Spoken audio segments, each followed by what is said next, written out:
Le grand dialogue.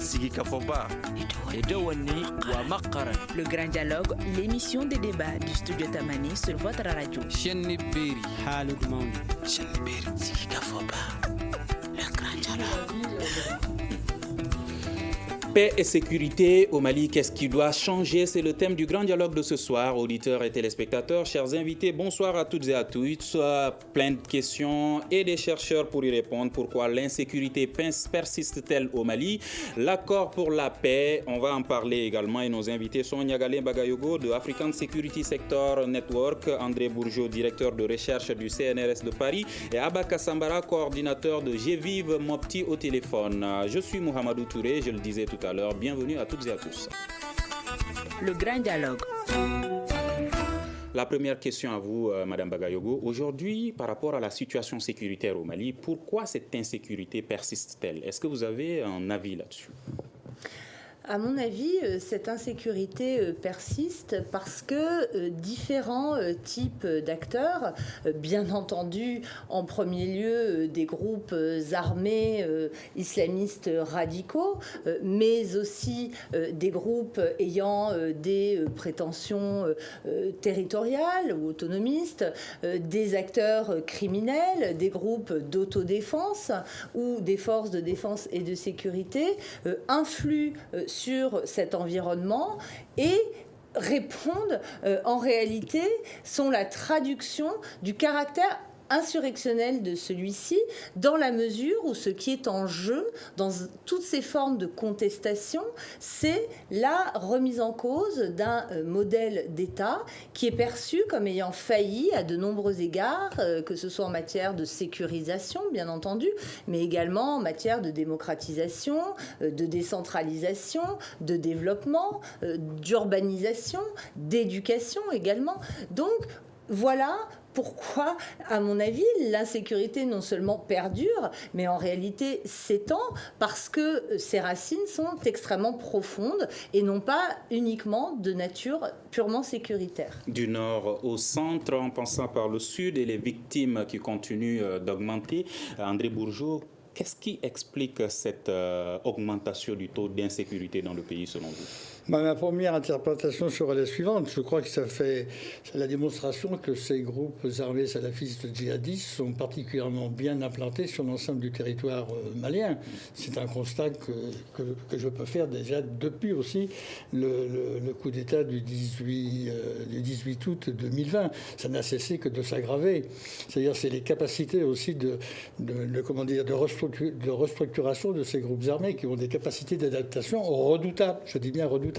L'élément nouveau aussi, c'est que maintenant, ils utilisent une technologie largement supérieure à celle qu'ils utilisaient jusqu'à maintenant. C'est plus simplement des attentats avec des explosifs artisanaux. Ils ont maintenant aussi du matériel militaire extrêmement important. Ça, c'est le premier constat. Le second constat, j'observe que aussi du côté des autorités politiques et militaires maliennes, il n'y a pas beaucoup de décisions de nature politique qui va à l'encontre de ça. Est-ce qu'ils en ont les moyens? Donc on retombe sur le problème, je ne fais pas de l'amalgame, mais on retombe sur le problème, sur les conditions d'application du contenu des accords de paix. Vous avez posé la question, qu'est-ce qui se passe dans le septentrion? Bon, il faut quand même mentionner que lors du congrès du HCUA, du Haut Conseil pour l'unité de l'Azawad, il y a eu un défilé militaire avec du matériel militaire extrêmement important, je dis bien extrêmement important, et une partie de ce matériel militaire était du matériel djihadiste. Ça n'a jamais été démenti. Donc ça prouve aussi qu'il y a des relations peut-être pas de type organique, mais des relations quand même ponctuelles qui se font avec les groupes armés salafistes djihadistes. Dans ces circonstances-là, c'est pas surprenant qu'il y ait une prolifération de ces groupes, du tout. Ces groupes qui sèment la terreur sont très bien implantés, dites-vous, mais est-ce qu'ils sont plus engagés, plus motivés dans leur combat que les acteurs qui sont engagés à lutter contre eux? La grande différence, c'est qu'il y a des gens qui agissent au niveau des convictions de nature divine, alors que les autres, vous faites référence aux militaires maliens et aux militaires étrangers, je pense que c'est ça votre référence, ne sont pas du tout impliqués de la même manière. Si vous écoutez la traduction des bandes de Koufa, c'est très très clair. La motivation, les conditions de recrutement de ces jeunes ne se font pas sur des critères théologiques, ni sur sur des critères idéologiques, c'est un ensemble d'autres critères qui font... Ensuite, il y a des processus d'endoctrinement très forts, notamment chez le groupe des Moudjahidines. Le groupe des Moudjahidines, il y a une division du travail très élaborée au sein de ces groupes salafistes-là. Donc, effectivement, eux, la légitimation de leur engagement, c'est Dieu. Ils vont dans le sens de la notion de martyr, c'est pour Dieu. À partir de ce moment-là, il y a une inégalité d'intervention et puis de motivation qui est complètement différente. Vous avez affaire à une armée qui est payée, et là-bas, vous avez affaire à des gens qui sont sûrs, s'ils tuent des civils, ils sont sûrs d'aller au paradis où il y a 30 vierges qui les attendent. Comment voulez-vous? C'est des croyances complètement intériorisées et complètement pensées. Donc ça marche comme du petit pain. Et ensuite, c'est légitimé par le fait que la République, telle qu'elle est conçue actuellement, donc l'organisation du politique par une République laïque, c'est pas du tout le cas. Koufa dit très clairement ce qu'il veut, une République divine, de nature divine. C'est pas simplement une République islamique, c'est une République qui implique la charia salafiste, pas n'importe quel type de charia. Et il dit que la charia doit être pour lui le 5e fondement de l'islam. Donc face à ça, qu'est-ce que vous voulez faire? Abba Kassambara, vous êtes à Mopti, une région qui se trouve au centre du Mali, frappée par l'insécurité. Aujourd'hui, est-ce que vous pensez que les populations de Mopti ont l'impression que la situation s'améliore positivement ou qu'elle s'empire de jour en jour? Oui, je vous reçois d'abord un peu mal. Je ne sais pas si c'est... Vous avez entendu la question? Oui, j'ai entendu la question, mais le volume est très faible. D'accord. Les techniciens vont trouver une solution à cela, mais vous pouvez déjà commencer à répondre. Ok, d'accord. Donc, je salue mes co-débatteurs et je salue tous les auditeurs. Et je salue également le studio Tamani pour vraiment leur œuvre pour la paix. Et ici, dans la région de Mopti, la situation va de pire en mal. Donc, vraiment, on ne sait même pas à quel sens se vouer. Parce que chaque jour, c'est des événements, chaque jour, c'est des morts qui sont comptés, chaque jour, c'est des victimes, c'est des enlèvements, on ne sait même pas quoi dire. Maintenant, depuis qu'on entendait ça loin, maintenant, c'est devenu même interurbain, c'est devenu urbain. Et d'ailleurs, partout, ça ne va pas, sécuritairement, sur la situation sécuritaire. La population, vraiment, même quand tu applaudis derrière quelqu'un, il a peur. Est-ce que vous pensez que la présence des forces de sécurité dans la zone rassure les populations? Pour le moment, non. Au contraire, parce que les gens se posent même la question pourquoi la présence de toutes ces forces de sécurité et que les choses vont de pire en mal. Il y a nos FAMA qui sont là, il y a la MINUSMA, il y a les forces ECAP, les forces internationales qui sont là, Barkhane est là. Mais malgré tout, les choses s'empirent de jour à jour. Voilà, et les gens, je vous avoue que même aujourd'hui, il y a un grand rassemblement qui est prévu à Sévaré pour dire non à la construction de la cellule antiterroriste à Sévaré. Donc ça veut dire que les gens en ont marre de ce qui se passe. On ne voit rien de concret vraiment qui se construit pour le retour de la paix et la sécurisation des personnes et de leurs biens, en tout cas pour ce qui concerne la région de Mopti. Vous avez posé une question qu'on va adresser à Niagalé. Pourquoi, malgré la présence de toutes ces forces, la situation sécuritaire continue de se détériorer? Il me semble qu'il y a plusieurs éléments de réponse à cette question.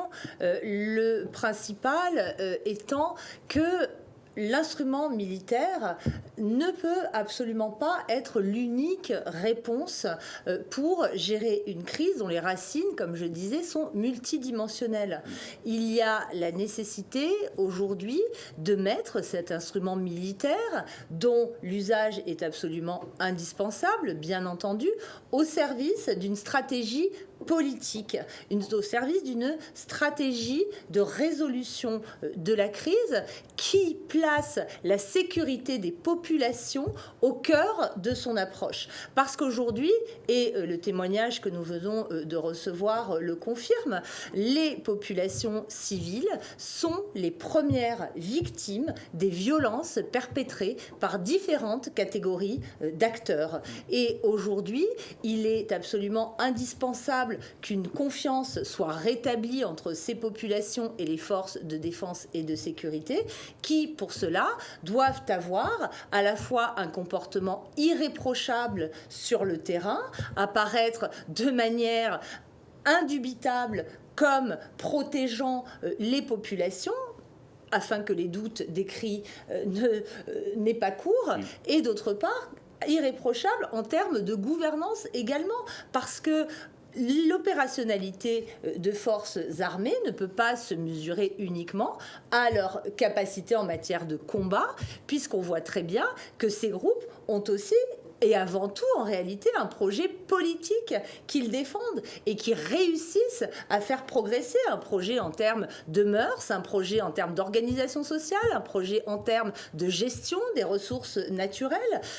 Et c'est à ça qu'il faut être en mesure de répondre, bien entendu aussi en utilisant l'instrument militaire, mais pas uniquement. À entendre Abba Kassambra, André Bourgeot, les populations de Mopti s'interrogent aujourd'hui sur l'utilité de la présence de ces forces armées de sécurité. Selon lui, elles vont jusqu'à manifester contre la mise en place d'un centre, d'une cellule de lutte contre le terrorisme. Non, je pense qu'ils font référence au fait qu'il y a eu un certain nombre d'exactions qui ont été commises par les FAMA. Donc ils ont de ce fait-là une image qui n'est pas particulièrement positive. D'autant qu'il y a un amalgame qui se fait d'une manière complètement systématique, ça veut dire intériorisée. Tout ce qui est Peul est nécessairement djihadiste. Ça fonctionne très très bien au niveau idéologique. C'est l'amalgame qui se fait.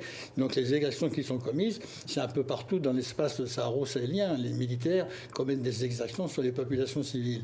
Maintenant, le deuxième aspect de la question que vous soulevez, pourquoi, ça c'est quand même un élément nouveau qui se systématise, c'est du côté des groupes armés salafistes djihadistes, ils font des actions sur les populations civiles. Mais Koufa, il est très clair là-dessus. C'est leur moyen de communication pour que l'on parle d'eux. S'ils continuent leur petit truc en plaçant des mines sur les trucs, ça c'est fini. Ils ont fait ça pendant 1 an ou 2 ans, il faut qu'ils se renouvellent. Et le renouvellement, malheureusement, c'est de s'attaquer à des civils qui ne sont responsables de rien du tout. Donc c'est ça de la com, parce qu'on parle avec eux. Donc c'est un islam business qui est bien connu, hein. C'est un islam business qui est légitimé par la dimension religieuse. Donc on utilise dans ces conditions-là l'islam politique. Bon, je ne suis pas très à l'aise avec l'appellation islam politique. En revanche, je suis beaucoup plus à l'aise sur la diversité des mouvements islamiques. C'est le cas avec les salafistes. Donc, je m'excuse, hein, je fais une critique sur les journalistes. Les journalistes ont pour habitude, parce qu'il faut qu'ils s'adressent à un auditoire en tenant des propos clairs, parce qu'ils considèrent que nous autres chercheurs, on n'a pas des propos clairs. Donc, ils sont obligés, merci pour votre sourire, ça veut dire que vous le prenez bien, ça veut dire la chose suivante, vous êtes contraint à simplifier les choses pour être compris. En simplifiant les choses, vous ne pouvez faire que les dénaturer. Donc, même quand vous êtes conscient de ça, vous avez aussi des pressions terribles de votre rédac-chef. Il vous dira « non, tu ne peux pas utiliser ça, c'est trop long, il faut aller vite. » D'où les ambiguïtés. Mais toutes ces ambiguïtés-là ont des conséquences politiques. Ça veut dire qu'en amont, s'il n'y a pas une réflexion sur la sémantique, effectivement, c'est des mobilisateurs, parce qu'on utilise des termes qui ont des connotations, qui incorporent des valeurs, des termes historiques, donc, que l'on connaît, qu'on a tous entendus pendant des décennies. Ça débouche sur la difficulté ensuite de sensibiliser. Maintenant, pour aller un peu plus loin, si je suis trop long, dites-le moi, je vais m'interrompre. Non, allez-y, juste préciser que c'est pour cela que Studio Tamani, la Fondation Hirondelle, prône un journalisme basé sur les faits. Voilà.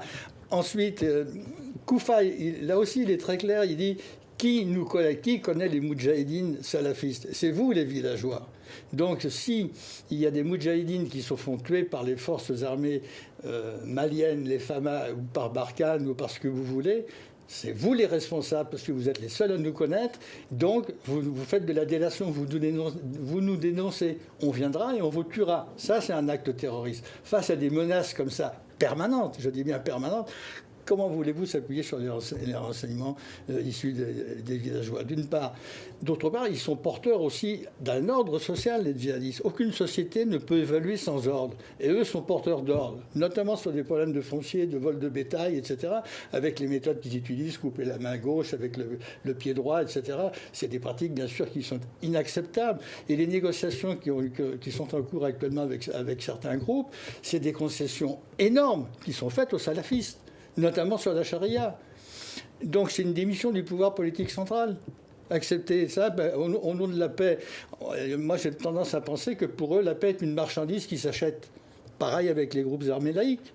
le contenu des accords de paix, c'est une marchandise qui a été achetée. On va y revenir tout à l'heure par rapport à l'accord pour la paix. Abba Kassambara, les amalgames et les exactions dans la région de Mopti, est-ce qu'elles restent toujours d'actualité? Vraiment, je remercie mon co-débatteur, mais je ne partage pas sa vision, je ne partage pas son avis par rapport à ce qu'il vient de dire. Pourquoi la population veut se révolter contre la construction de cette cellule antiterroriste en rapport avec les exactions des femmes. Nous n'avons pas connu les exactions des femmes, mais ce que nous avons connu et qui nous rend vraiment, je ne sais pas, suspect même sur la présence de ces forces internationales, c'est qu'elle est nombreuse ici à Mopti. On les voit sur les blindés, des 4x4 aller et venir tout le temps, mais rien n'a changé sur la vie sécuritaire de la région de Mopti. Ça s'empire le jour à l'avantage. Et je vous dis que j'avais eu à poser cette question. Comment est-ce que une colonne de centaines de motos peuvent venir attaquer et s'éclipser alors qu'ils ont tous des éléments de renseignement, des matériaux de renseignement à leur disposition? On ne peut pas les trucs. Donc ça veut dire que les gens finalement ne savent même pas pourquoi ils sont là. Est-ce que réellement ils sont là pour ce qu'ils ont dit, pour aider le gouvernement malien à sécuriser sa population, pour protéger la population? Nous, les gens se posent la question. Il y a eu un précédent. Le camp du G5 Sahel était à Sévaré, et ça c'était à côté du camp. Mais maintenant, c'est dans l'enceinte même du domaine scolaire qu'on veut installer ce précieux opérationnel. C'est dans le logement du lycée Amadou Diko qu'on veut dégager pour installer ce truc-là, qui est à côté de la gendarmerie. Voilà pourquoi on amène tout ça là, à l'intérieur de la ville, les gens ont peur. Parce que c'est une cible pour ces gens-là. Et je ne partage pas aussi quand il a dit que Koufa a parlé, je ne sais pas quand et où et comment, avec les communautés pour leur dire de ne pas les dénoncer par rapport à la présence des femmes ou autres. Donc là, vraiment, je pense que nous sommes des chercheurs, mais n'envenimons pas et ne mettons pas la vie de cette communauté en danger davantage. Et maintenant, par rapport à votre question, je dirais que tout ce qu'il y a par rapport dans l'accord n'est pas à rajouter. Mais nous avons vu qu'un accord a été conclu, mais il y a certains titres et certains chapitres. On va revenir aux accords tout à l'heure. Avant de vous donner la parole, juste permettre à André Bourgeot de réagir sur ce que vient de dire tout de suite M. Kassambra. C'est que j'ai publié la traduction, l'interprétation de 10 cassettes de Koufa. Si ça vous intéresse, je peux vous envoyer la revue, c'est Revue internationale, où je cite, moi je ne parle pas peu, donc vous pouvez vérifier. Je crois avoir mentionné aussi l'origine des cassettes. C'est très difficile de les dater parce que j'ai été obligé de les dater en fonction du contexte politique. Ça me donnait des indicateurs parce que vous savez comment les presses, ça se fait comme ça, mais il est très très clair là-dessus. Et il donne des consignes d'une précision redoutable, y compris dans les relations hommes-femmes. Il va très très loin. Donc, si vous voulez, je vous enverrai ça par Internet. Alors, une autre question que Kassambra a posée, que les populations n'arrivent pas à comprendre comment des djihadistes peuvent venir sur des motos alors qu'il y a des forces armées qui circulent sur les blindés et que celles-ci n'arrivent pas à faire face à ces djihadistes. Mais on est exactement au cœur de la problématique actuelle qui, en réalité, démontre un échec collectif des instruments de gestion des conflits mobilisés pour faire face à la crise sahélienne. On entend très souvent des critiques sur l'opération Barkhane. J'en partage un certain nombre, voire un grand nombre, mais l'impact limité, l'absence de résultats décisifs dans les opérations menées par l'opération Barkhane a pour pendant les mêmes limitations dans les résultats obtenus par les forces de la MINUSMA, par les forces du G5 Sahel, par les missions d'entraînement et de formation de l'Union européenne, ECAP et UTM.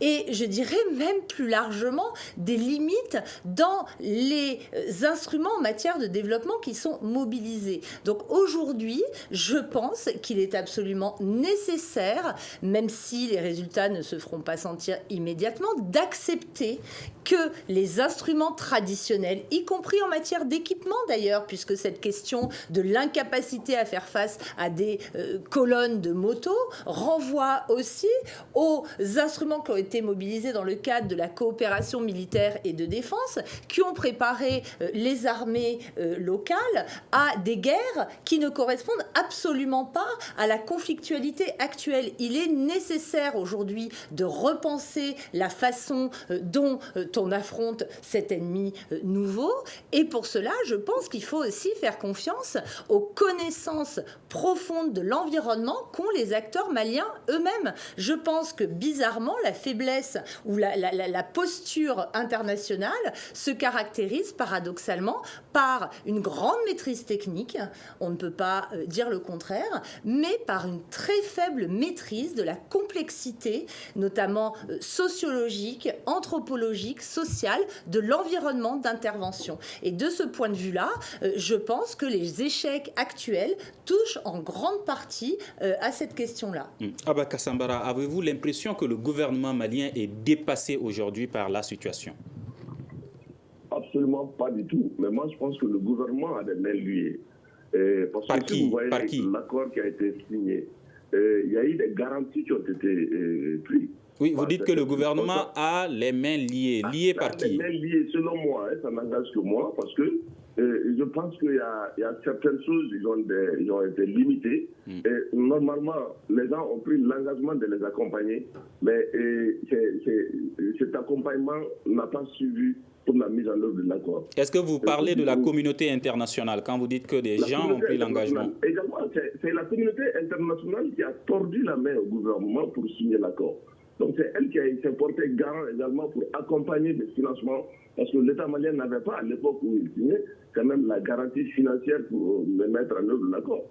Et l'accompagnement, tout ce qu'ils ont demandé, tout ce qu'ils sont en train de donner, ils doivent vraiment se reposer la question, est-ce que c'est ce dont le peuple malien a besoin? Le gouvernement a pris de très bonnes initiatives jusqu'à élaborer la politique nationale de lutte contre le terrorisme et l'extrémisme violent. Et le gouvernement est en train de rentrer dans la réforme du secteur de la sécurité qui devrait être accompagnée, mais malheureusement, jusqu'à présent, ça a du peine à démarrer. Nous avons des trucs, il y a beaucoup d'acteurs, des multi-acteurs qui s'encombrent dans la région de Mopti. Et aujourd'hui, il est très facile, il faut ouvrir ton ONG, tu parles de la paix, on te demande d'aller à Mopti. Et tu es financé, le résultat, zéro sur le plan impact, on ne sent rien. Malgré la multitude et la présence de ces acteurs sur le terrain, rien n'est senti. Donc ça veut dire que ne jetons pas la peau sur le gouvernement. Le gouvernement n'a pas les moyens de le dire, mais ils ne sont pas dépassés. Si réellement on les accompagnait réellement, selon son but, selon se dire, à mettre en œuvre sa politique nationale de lutte contre le terrorisme et à mettre en œuvre la réforme du secteur de la sécurité et à accompagner le DDR comme on l'avait dit, et le problème n'allait pas être là. Mais s'il n'a pas les moyens et qu'il a, si le gouvernement n'a pas les moyens et qu'il a besoin de l'accompagnement d'autres partenaires, est-ce que cela ne veut pas dire déjà que ce gouvernement est déjà limité? Oui, dépassé. Je dis que sur le plan, le gouvernement en tant qu'acteur, je ne dirais pas qu'il est limité. Parce que lorsqu'il prenait ses engagements, on l'avait promu de l'accompagner, on avait donné une garantie. Et c'est ce qu'il n'a pas suivi. André Bourgeot, partagez-vous cette analyse de M. Kassambara par rapport au rôle de la communauté internationale qui n'a pas respecté ses engagements, selon lui, dans l'accompagnement de l'État malien à lutter contre cette insécurité? C'est à propos de la sécurité ou à propos de l'accord pour la paix? Les deux, paix et sécurité. Et pour l'accord de paix, qui a respecté? Ni la communauté internationale, ni le médiateur, ni les autorités politiques maliennes qui se sont un petit peu, pas dégagées, mais qui ont vu ça un peu de loin. Est-ce que ça veut dire que ce sont tous les acteurs qui ont échoué? Ah, je ne dirais pas que tous les acteurs ont échoué. Je dis que ça a été un choix politique qui est grave pour le Mali. Si vous voulez, je peux me donner mes arguments et développer là-dessus. Si vous prenez le contenu des accords, le préambule, à la première ligne du deuxième paragraphe, on reconnaît l'existence du bien fondé de l'Azawad. Vous savez ce que c'est que l'Azawad?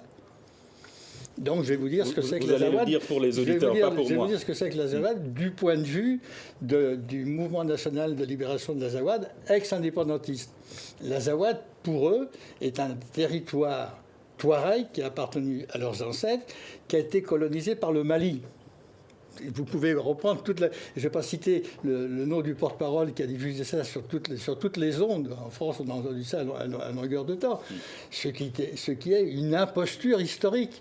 Une imposture historique. L'Azawad, c'est quoi? C'est la partie qui est comprise entre Tombouctou et Arawan, et c'est les terrains de parcours, je dis bien des terrains de parcours, des sociétés de pasteurs nomades, Brabiche. Pas plus, 380 km².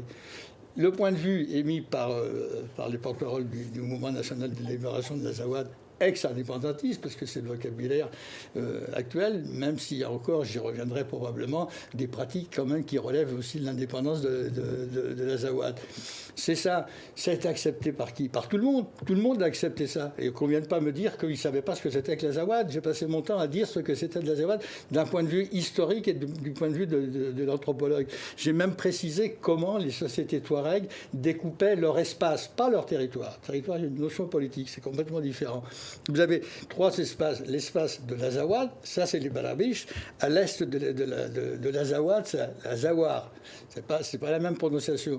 Et c'est l'espace qui est contrôlé par l'honorable député Bajan Aminakal des Éoulimiden, les Éoulimiden de l'Ouest. Voilà. Et ensuite, à l'est de ça, vous avez le Tamesna. Le Tamesna qui est occupé par les Tamasheks maliens, nigériens et aussi algériens. C'est aussi là, dans cet espace-là, qu'il y a des terres rares. Les terres rares font l'objet aussi d'enjeux importants. Donc à partir de là, quand vous avez la reconnaissance quasiment officielle dans le préambule, et si vous prenez le titre 1 du chapitre 2, on lui confère une reconnaissance socio-culturelle. On dit, mais où est-ce que l'on va ? Cette reconnaissance socio-culturelle légitime le bien fondé des revendications des ex-rebelles indépendantistes. Ensuite, si vous allez un peu plus loin sur le contenu, tout le contenu vise à faire en sorte que ça satisfait les revendications de la coordination des mouvements de l'Azawad.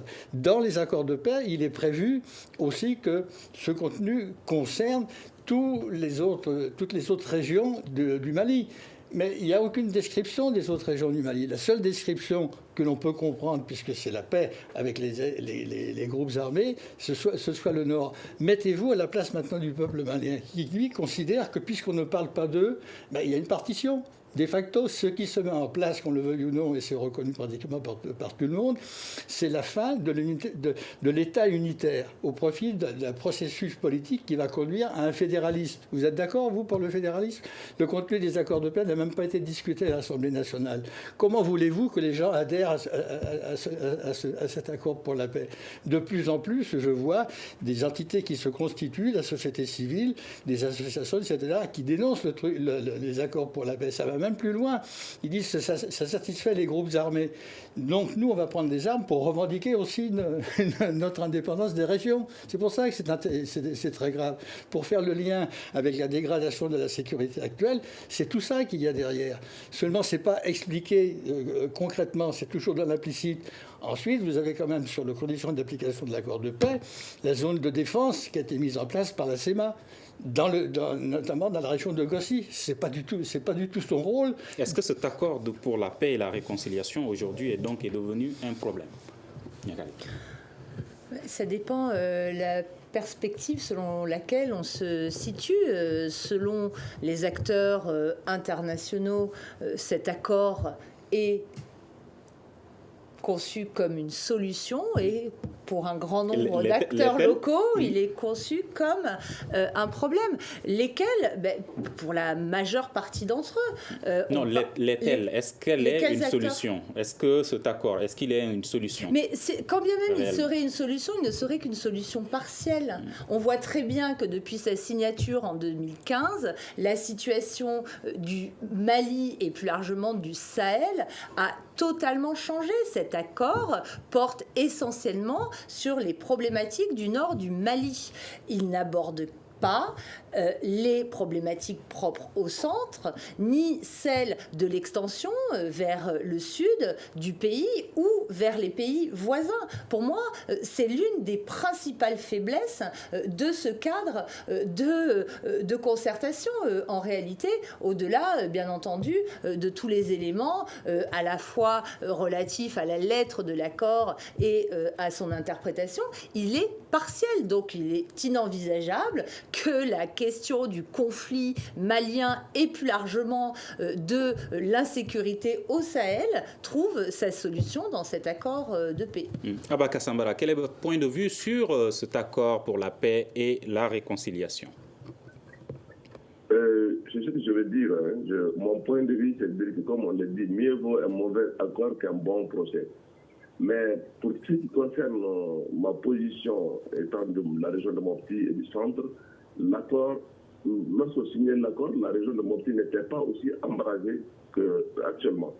Et ça veut dire que les conclusions de l'accord ne prennent pas en compte la majeure partie des préoccupations de la région de Mopti actuellement. Je prends seulement un seul point, si nous prenons le cas du DDR. Il a fallu que Mopti n'était pas dans ce processus-là.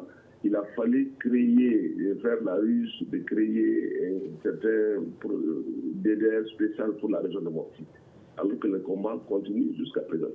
L'accord a été un peu positif parce que depuis la signature, il n'y a pas eu d'affrontement direct et officiel entre les signateurs, les groupes signateurs, entre les différents. Là, c'est le seul côté positif. Nous avons les structures issues de l'accord qui ont été mises en place qui ont peine à fonctionner. Là, c'est un problème qui est là. Et je dis, l'accord, compte tenu de l'évolution de la situation, doit absolument être relu et adapté à la situation contextuelle du Mali. Donc, sans cela, je pense que tel que énoncé, tel que dit, tel que signé, l'accord ne profite pas actuellement quand même vraiment au conflit actuel. Vous voyez que les clis sont en train de se déplacer du sud vers le sud également. Donc tout cela n'était pas prévu dans l'accord. Il va falloir que nous revenions et que nous revoyions forcément l'accord. Et tous les forums, tous les ateliers, toutes les actions ont recommandé la relecture de l'accord. L'accord lui-même dit qu'il est possible d'être relu en accord avec les signataires autre chose. Donc ça a été très bien dit. Mais pourquoi nous voyons que depuis 2015, la signature de l'accord jusqu'à présent, ça ne marche pas, que les gens acceptent de s'asseoir et de voir pourquoi ça ne marche pas et qu'on revienne vraiment à des mêmes sentiments pour pouvoir reproduire un accord qui pourrait amener réellement la paix et la sécurité sur tout le territoire du Mali. Donc, en résumé, par rapport à l'objectif principal de cet accord qui est de contribuer au retour de la paix et la réconciliation dans le pays, il n'y a aucun changement depuis 2015 jusqu'à aujourd'hui. Bon, je ne dirais pas qu'il n'y a aucun changement. Je dis d'abord, le premier changement que j'ai noté, c'est qu'il y a moins d'affrontements ou pas d'affrontements entre les groupes signataires, entre les signataires de l'accord. Ça fait longtemps que nous ne voyons pas des attaques entre la CEMA, la plateforme ou les FAMA. Donc ça veut dire que là, il y a eu certains points positifs. Mais hormis cela, je ne vois pas ce que l'accord a servi. Parce que toutes les structures qui ont été mises en place, parlons de la CNDR, parlons de la CVDR, parlons des ADR, autre chose, ont du mal à fonctionner. Au-delà donc de la nécessité aujourd'hui que vous avez évoquée, M. Kassambara, par rapport à la relecture de cet accord pour la paix, M. Bourgeot, qu'est-ce qui doit changer? Il y a quand même, je crois que c'est dans l'annexe 2, l'annexe 2 stipule que l'accord ne peut pas être modifié. Vous pouvez vérifier, j'ai le document là, je peux vous le montrer, je vous montrerai tout à l'heure. Donc si on ne peut pas le modifier, si on demande une relecture, ça demeure des déclarations d'intention. Et on voit bien que la communauté internationale, et la France est quand même partie prenante de la communauté internationale, exige l'application stricte du contenu de l'accord. L'application stricte du contenu de l'accord, on voit ce que ça a donné. Les oppositions, ça a débouché sur le renforcement des comportements de la politique anti-française. C'est quand même pas quelque chose de particulièrement positif. Alors, moi, je pense que dans les circonstances actuelles, seul. Je crois que la communauté internationale devrait faire le constat que cet accord-là n'est pas appliqué. S'il n'est pas appliqué, on peut s'interroger sur peut-être qu'il n'est pas applicable, peut-être qu'il faudrait le revoir. Est-ce qu'on ne pourrait pas aller dans le sens d'un compromis historique? Je dis bien historique, parce que ça fait référence aussi à la dimension mémorielle qui est défendue par les ex-rebelles Touareg. S'il n'y a pas cette volonté politique de la communauté internationale et du médiateur algérien, j'ai beaucoup de difficultés à comprendre la position de l'Algérie là-dedans, qui cautionne en définitive tout ce que fait la CEMA. Je ne comprends pas très bien. Est-ce que c'est pour se protéger éventuellement d'un mouvement Touareg qui aurait lieu dans la région de Tamanrasset? Je n'y crois pas du tout. Les Touaregs sont complètement minoritaires et ils ont été complètement insérés dans les structures de l'État. Au-delà de l'accord pour la paix, par rapport à la lutte contre le terrorisme, qu'est-ce qui doit changer aujourd'hui? Ah, c'est ça, vaste question. Vous avez la CSA qui est dirigée par Moussa le comité de suivi de l'accord? Non, pas simplement le CSA comme le suivi de l'accord. Si, je crois que ça s'appelle aussi CSA, qui est dirigé par Moussa Gacharatman, qui a fait une sorte de coalition pour lutter contre les djihadistes. Ensuite, il y a une scission à l'intérieur de ce mouvement-là qui était dirigé par les Daoussaïd parce que il y avait quand il luttait contre les djihadistes, il luttait aussi contre les Peuls. Donc il y a eu l'amalgame qui s'est fait en disant mais les Daoussa sont contre les Peuls. Donc ce type d'amalgame, c'est très très facile à faire des manipulations, politiques. Donc pour sortir de cette situation, c'est vrai ce que dit votre interlocuteur, votre collègue, je crois bien. Kassambara, non, il n'est pas notre collègue, il est chercheur également, coordinateur de GP Mopti. Ce qui dit, excusez-moi, je m'excuse auprès de lui, ce qu'il dit sur le Nord, c'est vrai qu'il n'y a pas eu d'affrontement guerrier entre les différents groupes signataires de l'accord. Mais en revanche, ça s'est pratiquement partout en dehors du septentrion malien, stricto sensu. Donc ça veut quand même bien dire quelque chose, c'est que la politique sécuritaire a failli quelque part. Ensuite, il faut se poser la question, pourquoi ça a failli quelque part et pourquoi effectivement c'est fondamentalement axé sur le Nord. Ça peut se comprendre, et c'est le discours tenu par les groupes armés ex-indépendantistes, c'est qu'ils ont été victimes de discrimination. Donc c'est toute l'idéologie victimaire qui a été en œuvre et qui a marqué des points.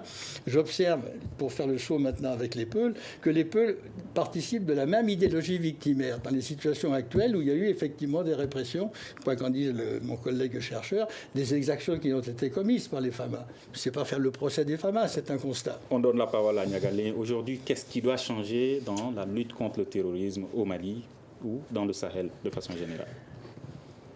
D'abord, comme je l'ai indiqué, il me semble qu'il est important de considérer que cette lutte contre le terrorisme ne peut pas uniquement aboutir à travers la mobilisation de l'instrument militaire, parce que, comme le mot que je viens d'utiliser l'indique, il ne s'agit que d'un instrument aux mains du pouvoir politique.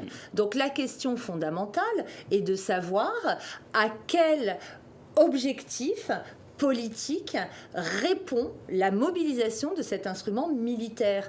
En d'autres termes, la mobilisation de cet instrument doit être vue comme un moyen de pression pour faire aboutir une stratégie définie par les autorités qui peut être celle de la négociation, comme cela a l'air d'être choisi et privilégié actuellement par les autorités maliennes, d'ailleurs pas qu'actuellement, les précédentes aussi, mais fondamentalement la question qui se pose aujourd'hui est celle du rapport de force entre deux projets politiques, entre deux visions de la société et entre deux contrats sociaux.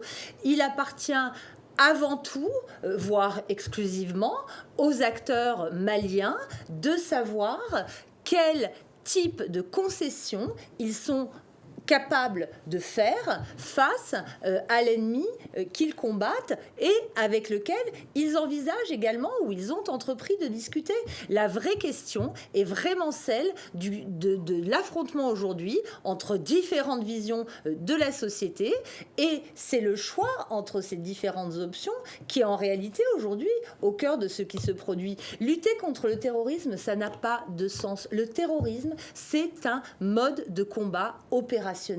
À ne parler que de lutte contre le terrorisme, on refuse de voir que les ennemis qu'on combat ont un projet politique, social, moral, sociétal Et c'est à cela qu'il faut répondre avant tout. Abba Kassambara, aujourd'hui, comment parvenir à une meilleure collaboration entre les civils et les militaires, notamment à Mopti? C'est très simple. Il suffit seulement que les civils puissent voir les forces de défense et de sécurité comme des partenaires, comme des protecteurs et non comme des oppresseurs, comme des forces oppresseurs. Là, c'est très simple. Il suffit seulement de créer, surtout au Mali, c'est très facile. Rare de voir une famille ou autre chose qui n'est pas habitée par un militaire. Vous allez voir dans des familles assez variées ici, et s'il y a des colocataires, c'est toujours il y a les militaires, il y a les civils et tout autre qui sont ensemble, qui vivent ensemble. Mais sur le terrain, sur la pratique, c'est ce qui manque. Il faudrait qu'il y ait vraiment cette combinaison et cette complicité entre les forces de défense et la communauté pour qu'ils puissent vraiment venir à bout à ce mal. Et le second problème n'est pas que la communauté locale, il n'est pas que les femmes. Moi, le problème, je le dirais, c'est la combinaison et la coopération avec les forces internationales. C'est ce qui amène vraiment le problème. Ils sont là pour... Qu'est-ce qu'il y a comme problème à ce niveau? Ils disent, oui, il y a un problème à ce niveau, selon moi. Et ils disent que quand ils demandent la mission multidimensionnelle, la mission dit qu'elle est venue répondre à l'appel de Mali pour aider la Mali à sa stabilisation. Les Barkhane disent qu'ils sont là pour lutter contre le terrorisme, mais ils sont venus sur la demande du Mali pour aider le Maliens. Mais pourquoi ils font seuls leur mission, ils ne font pas avec les femmes, ils ne font pas avec les trucs? Et c'est ça. Normalement, ils doivent venir aider les femmes. Et si réellement... N'y a-t-il pas d'opération conjointe dans la région de Mopti, menée par les FAMA, Barkhane et même la MINUSMA? Est-ce que ça n'existe pas? Ces opérations conjointes ont montré leurs limites. Moi, ce que je voudrais, c'est que ces opérations restent derrière les femmes et qu'on appuie les femmes en renseignement et qu'on appuie les femmes en logistique, qu'on appuie les femmes dans tout ça là, pour qu'eux-mêmes ils puissent faire le combat. Ne nous voilons pas la face. Personne ne viendra mourir pour la liberté de quelqu'un. Ça, je le dis. Et ça fait donner la raison à ce que les autres disent, que cette guerre, elle n'est pas terroriste, elle n'est pas autre chose, elle est géopolitique. Donc, ça veut dire que les gens sont venus vraiment chercher autre chose que d'amener la paix et la stabilité au Mali. Et voilà ce que les gens pensent. Mais si réellement vous êtes venus pour aider l'État malien, qui a son armée et qui aspire à sa liberté et à sa souveraineté, venez composer avec eux et faites tout. Ce qu'on appelle les missions conjointes, nous savons les limites quand même de force de sécurité du Mali. On va donc demander à André Bourgeot ce qu'il pense de cette solution que vous proposez. Est-ce que mettre les militaires maliens en avant et avec le soutien des forces internationales peut produire plus de résultats que les opérations conjointes qui sont organisées en ce moment que dénonce M. Kassambara? Je crois que c'est déjà mis en œuvre. Mais, pardon, je voudrais revenir sur l'intervention de Barkhane. Il fut un temps, je ne sais pas maintenant, mais où dans le centre du Mali, donc dans la région de Mopti, c'était essentiellement les FAMA qui intervenaient. Et la direction de Barkhane a déclaré que ce n'était pas leur rôle et leur fonction d'intervenir sur le Mali central et que leur fonction était d'intervenir dans le septentrion. Moi, bêtement, qu'est-ce que j'ai fait? Je suis allé sur Internet et j'ai essayé de voir quel était le contenu de l'accord de défense et non pas du traité de défense. Il est bien explicité que Barkhane intervient sur l'ensemble du territoire malien. Je peux me tromper, mais enfin, c'est ce que j'ai lu sur Internet. Pourquoi, dans ces conditions, quand à un moment donné, c'était exclusivement les FAMA? Je vous pose la question. C'est à moi de poser les questions. Merci. Ça a une signification politique. En tout cas, vu de l'extérieur, ça a une signification. Je n'ai pas de réponse. J'en ai une, mais on va me dire encore que c'est... Bref. Ensuite... Pourquoi dans ces circonstances-là? Parce qu'il y a un consensus qui se fait sur le fait que l'accord n'est pas appliqué. Donc, est-ce que pour débloquer la situation, on ne pourrait pas aller dans le sens de la mise en place d'une sorte d'assise nationale pour ne pas recourir à la notion de conférence nationale? Merci beaucoup. Attendez, quelques secondes. Pardon, excusez-moi. Oui. Quelques secondes, Niagalé. Que pensez-vous de cette proposition faite par Kassambara? La difficulté est qu'il y a aussi une contradiction dans la sollicitation par les autorités maliennes de l'appui de Barkhane. Moi, je pense en effet qu'il y a une connaissance aussi du terrain qui est sans doute supérieure du côté de l'armée malienne à celle qui est celle d'acteurs extérieurs. Mais à partir du moment où on n'a pas une souveraineté et un contrôle, un réel monopole sur son appareil de défense et de sécurité, il est très difficile de ne pas se laisser imposer des tactiques opérationnelles, opératives par les partenaires extérieurs. Et c'est ce qui met fin à ce grand dialogue de Studio Tamani. Merci à nos invités, André Bourgeot, directeur de recherche du CNRS, Niagalé Bagayogo de African Security Sector Network et Abba Kassambara, coordinateur de GVIV Mopti, qui était au téléphone. À la régie audio et vidéo, Mamadou Ouattara et Gagny Kanté. Je suis Mohamedou Touré. On se retrouve demain pour un prochain numéro du Grand Dialogue de Studio Tamani. Merci à toutes et à tous. Le Grand Dialogue. Le Grand Dialogue, l'émission des débats du Studio Tamani sur votre radio.